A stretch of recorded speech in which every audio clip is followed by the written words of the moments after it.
Hello friends, welcome to my channel Civil Smart. आज हम two way continuous slab design करने जा रहे हैं एक्सेल शीट के थ्रू।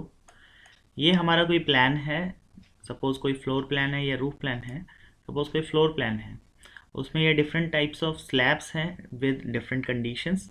टू वे स्लैब में क्या होती है, डिफरेंट कंडीशंस होती है जिसके लिए हम डिज़ाइन करते हैं।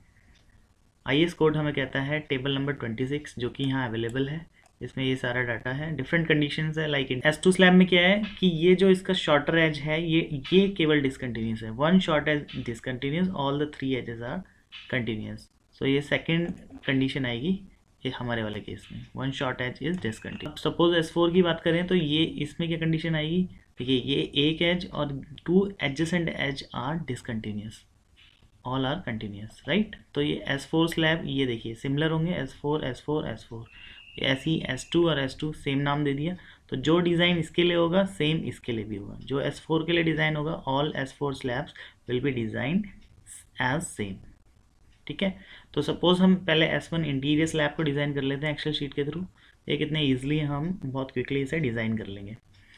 तो हमारा स्लैब नंबर क्या है, S1। शॉर्टर स्पैन के लिए हमेशा डिज़ाइन करते हैं स्लैब को। तो शॉर्टर स्पैन S1 का कितना है, 4 मीटर का। यहाँ पे हमने डाटा भी दिया हुआ है। डाटा अकॉर्डिंगली चेंज हो सकता है, आपका रूफ प्लान डिफरेंट साइज़ का हो सकता है। We have to put the data in these cells only, right. Pink cells में आपको अपना डाटा डालना है। शॉर्टर स्पैन कितना है हमारा, 4 मीटर। लाइव लोड हमने लिया है 3 किलोन्यूटन पर मीटर स्क्वायर टू 3.5 मीटर। ये ध्यान से देखना, अप टू 3.5 मीटर होना चाहिए for mild steel reinforcement. Span to overall depth to be assume to satisfy the vertical deflection. और लोडिंग क्लास कितना होना चाहिए, 3 किलोमीटर पर मीटर स्क्वायर। अगर ये दोनों कंडीशन सेटिस्फाई कर रही है तो सिंपली सपोर्टेड के लिए L/D रेशियो कितना होगा, 35। कंटिन्यूस स्लैब के लिए 40।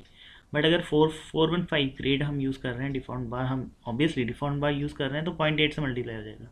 यानी कि कंटिन्यूस स्लैब के लिए ये रेशियो 32 हो जाएगा। बट हमारे केस में क्या है, क्लियर स्पैन जो शॉर्टर स्पैन है जिसके लिए हम डिज़ाइन करते हैं वो 3.5 से ज़्यादा है। तो यहाँ पे हम 32 ना लेके, जो कि हमारा 32 आ रहा है कंटिन्यूस स्लैब के लिए 415 स्टील ग्रेड के लिए, तो यहाँ 32 ना लेके हम यहाँ पे थोड़ा कम लेंगे, सपोज 30 ले लेते हैं। तो यहाँ पे ओवरऑल डेप्थ आ गई, L/ ओवरऑल डेप्थ बोल रहे हैं, तो ओवरऑल डेप्थ निकल के आ गई 133। हमने एज्यूम कर लिया 150, थोड़ा इससे ज़्यादा ही कर लेते हैं। S1 स्लैब को हम डिज़ाइन कर रहे हैं, देखना, ठीक है। एज्यूम बार डाया हम एज्यूमशन होता है, बार डाया हमने एज्यूम कर लिया कितना, 10 mm का। ये जो पिंक सेल्स है इसी में आपने डाटा डालना, राइट। तो it will give the result. Clear cover हम स्लैब के केस में कितना लेते हैं, 15 mm, ठीक है। तो यहाँ पे इफेक्टिव डेप्थ निकल के आ गई 130 mm की, ठीक है। अब नेक्स्ट हमारे क्या होता है, डेड लोड कैलकुलेशन। तो डेड लोड कैलकुलेशन से देखिए, हमारा लाइव लोड तो 3 किलोमीटर पर मीटर का था। रूफ फिनिश जो हम फिनिश लेते हैं 1 किलोमीटर मीटर के ले लेते हैं। टोटल डेड लोड कितना आ गया, 7.75 का। फैक्टर लोड निकल के आ गया, ठीक है, 11.63 किलोमीटर पर मीटर का, ठीक है। 1 मीटर का हमने विड्थ यहाँ पे एज्यूम किया। स्लैब को डिज़ाइन करने के लिए विड्थ एज्यूम करना होता है, तो यहाँ पे हमने 1 मीटर का विड्थ एज्यूम किया है, ठीक है। तो FC के हमारे केस में क्या है, सपोज M20 का FC है और FY 415 यूज़ कर रहे हैं हम। क्या ड्रॉप डाउन मेन्यू से आपने चूज़ कर लेना कौन सा यूज़ कर रहे हैं। LX यहाँ पे ऑलरेडी ले लिया इसने। LY, तो Y डायरेक्शन में LY कितना है हमारा, 5 मीटर का। ओके, क्लियर स्पैन है, ये ध्यान रखना, this is the clear span. 4 metre का क्लियर स्पैन, 5 मीटर का देखो क्लियर स्पैन है, इन टू इन डिस्टेंस। तो सपोर्ट विड्थ कितना है यहाँ पे, 230 mm का। यहाँ पे हमने mm में लिख दिया 230 mm का सपोर्ट विड्थ, क्लियर। तो यहाँ पे हमारा नेक्स्ट होता है हमारा इफेक्टिव स्पैन कैलकुलेशन, जो कि यहाँ पे ऑलरेडी कैलकुलेटेड हो गई है। तो उसमें इफेक्टिव स्पैन में क्या कंडीशन होती है, अगर सपोर्ट विड्थ, कंटिन्यूस स्लैब की बात हो रही है, if support width is less than 1/12 of the clear span, 1/12 of the clear span, then follow clause number 22.A। तो 1/12 ऑफ क्लियर स्पैन कितना रहा, 333, यानी 230 क्या है, support width is less than 1/12 of the clear span. तो clause number 22.2 क्या कहता है, इफेक्टिव स्पैन कैसे निकालना है, सेंटर टू सेंटर डिस्टेंस और second clear span plus effective depth, इन दोनों में से जो लेसर होगा। तो LX यहाँ कैलकुलेट होकर आ गया 4.13 और LY कैलकुलेट आ गया 5.12। अपने आप कैलकुलेट आ गया। L Y by L X कितना आ गया 1.24। अब 1.24 के लिए हमें ये टेबल से अल्फा एक्स और अल्फा वाई की वैल्यू निकालनी है। क्लियर, पॉजिटिव में और नेगेटिव में। तो हमारा इंटीरियर पैनल था, यहाँ पे ड्रॉप डाउन से आप डिफरेंट कंडीशंस आप कोई सी भी चुन लेंगे जो भी आपके केस होगा, राइट। तो हमारा केस क्या है, इंटीरियर पैनल। इंटीरियर पैनल में वैल्यूज़ देखिए, सपोज ओके हमारा 1.24 है, तो हमें यहाँ पे चुन लेना 1.24 किसके बीच में आएगा, 1.2 और 1.3 के बीच में, राइट। तो यहाँ पे देखिए इसने वैल्यूज़ ले ली नेगेटिव अल्फा। ओके हम मिला लेते हैं अपने टेबल से। देखिए नेगेटिव मूवमेंट इंटीरियर पैनल 1.2 पे 0.043 है और 1.3 पे 0.047 है, correct. Alpha x positive movement 0.032 है और 0.036 है, इसने अपने आप ले लिया, केस नंबर 1 है, ठीक है। यहाँ से ये इसमें वी लुकअप फंक्शन लगा हुआ है, तो ये अपने आप यहाँ से वैल्यूज़ ले लेगा। क्लियर, तो अल्फा एक्स और अल्फा वाई की वैल्यू और इंटरपोलेशन भी होके आ गया, तो ये हमारी अल्फा एक्स नेगेटिव की वैल्यू आई, ये हमारी अल्फा एक्स पॉजिटिव की वैल्यू आई। और वाई में कितना है, अल्फा वाई की वैल्यू 0.032 है नेगेटिव में, 0.024 है पॉजिटिव में, तो ये देखिए अपने आप ले लिया। तो यहाँ से हमारा फॉर्मूला क्या होता है एम एक्स का, alpha x W U L x square, तो ये बेंडिंग मोमेंट कैलकुलेट होके आ गई, ठीक है। अल्फा एक्स तो ऊपर से आ ही गया था 0.034 पॉजिटिव वाला, उसमें मल्टीप्लाई किया load into L x square, shorter direction square, तो यहाँ पे एम एक्स पॉजिटिव आ गया, एम एक्स नेगेटिव आ गया, एम वाई पॉजिटिव और एम वाई नेगेटिव, ये मूवमेंट्स आ गए, यही हमें निकालने होते हैं। उसके इनके बेस पे हम ए एस टी कैलकुलेट करते हैं, ये चेक करते हैं कि जो हमने डेप्थ प्रोवाइड की है कि वो एक्यूरेट है कि हमें बढ़ा। तो हमारा 8.84 इसमें सबसे मैक्सिमम इसने ले लिया, तो कोफिशिएंट हमारा 415 के लिए 0.138 होता है, तो यहाँ पे डेप्थ कितनी आ गई 56 और हमने प्रोवाइड कितनी करी है 130 mm की, ये देखिए, तो हमारा ओके आ गया। क्लियर, अब देखिए for bottom reinforcement along L x middle strip में ये कैलकुलेट करना है, तो उसके लिए एम एक्स पॉजिटिव उठा लिया इसने, ठीक है। यहाँ से परसेंटेज निकल के आ गया, A S T required, A S T minimum हमें प्रोवाइड करना होता है, तो हमें इन दोनों में से ग्रेटर प्रोवाइड करना होगा। तो अगर सपोज मैं 8 mm का प्रोवाइड करता हूँ, तो यहाँ पे ये स्पेसिंग निकल के आ गई 8 mm। ऐसी पॉजिटिव वाई डायरेक्शन में, तो यहाँ पे हमने फिर से अगेन सपोज 8 mm का चल लिया, तो यहाँ पे स्पेसिंग निकल के आ गई, ठीक है। इंटीरियर पैनल की बात हो रही है।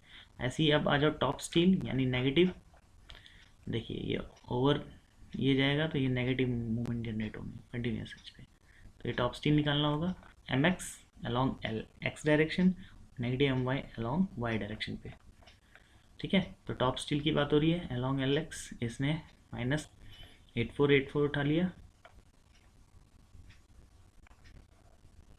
ठीक है।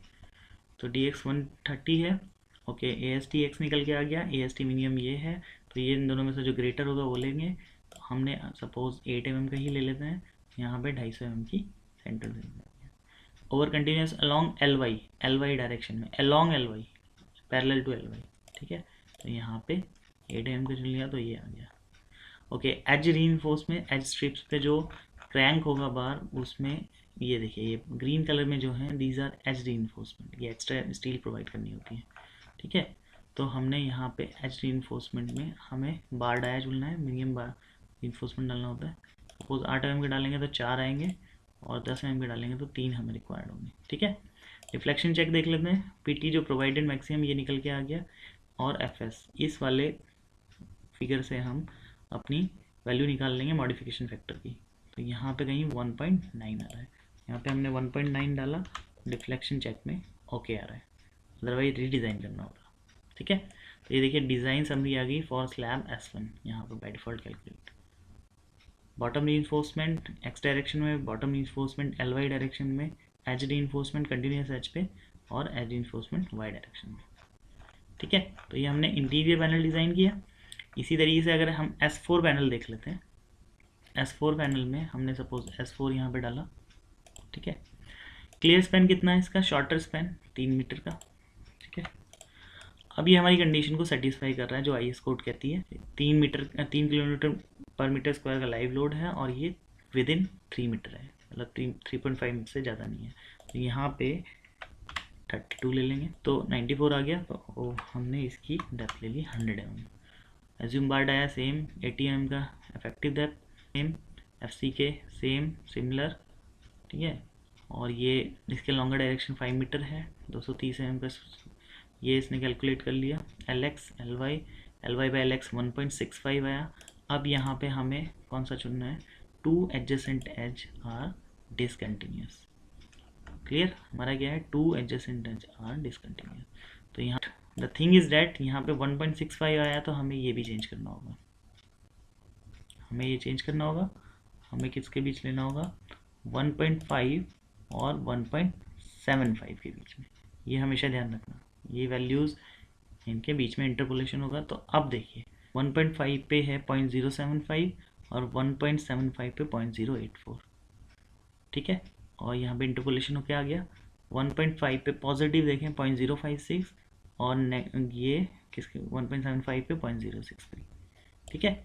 ये देखिए MX MY पॉजिटिव और नेगेटिव डायरेक्शन में सारे कैलकुलेट होके आ गए। इस तरीके से हमने चेक कर लिया 80 इज़ ओके, ये ज़्यादा ही आ रही है तो ओके है। ये हमारा पॉजिटिव बॉटम रीइंफोर्समेंट के लिए कैलकुलेट होके आ गया, ये स्पेसिंग निकल गई। इसी तरीके से वाई डायरेक्शन में bottom reinforcement, clear. Over continuous edge beam ये आ गया, स्पेसिंग निकल के ये इसकी स्पेसिंग आ गई। रीइंफोर्समेंट 10 के 2 डलेंगे यहाँ पे, ये डिज़ाइन समरी आ गई, क्लियर। तो ये हमारा एज रीइंफोर्समेंट हो गया। बट इस केस में क्या है कि अगर हम इसे डिज़ाइन करेंगे तो यहाँ पे कॉर्नर रीइंफोर्समेंट भी आएगी। कॉर्नर रीइंफोर्समेंट के लिए जिसे हम टॉर्जन रीइंफोर्समेंट भी कहते हैं, तो यहाँ पे देखिए 3/4 ऑफ ये हमारा कोड कहता है, ठीक है।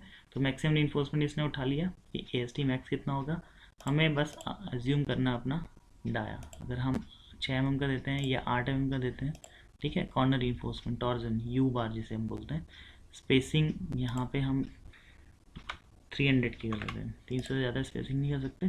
तो ये हमें डालना कितने पे है, LX बाई 5 डिस्टेंस पे, तो 620 mm पे यहाँ पे हमें कॉर्नर रीइंफोर्समेंट डालना पड़ेगा, ठीक है, IS कोड के अकॉर्डिंग। तो इसी तरीके से हम S2 स्लैब भी हम डिज़ाइन कर लेंगे। इसमें क्या है, 1 लॉन्ग एज इज डिसकंटिन्यूस, इसमें 1 short edge is discontinuous, clear. इसी तरीके से हम कोई भी स्लैब हम डिज़ाइन कर सकते हैं अपने इस एक्सेल शीट में। तो फ्रेंड्स, अगर ये वीडियो पसंद आया हो, ये एक्सेल शीट अगर आपको चाहिए तो लिंक बिलो गिवन है। Please like and subscribe this channel for more videos.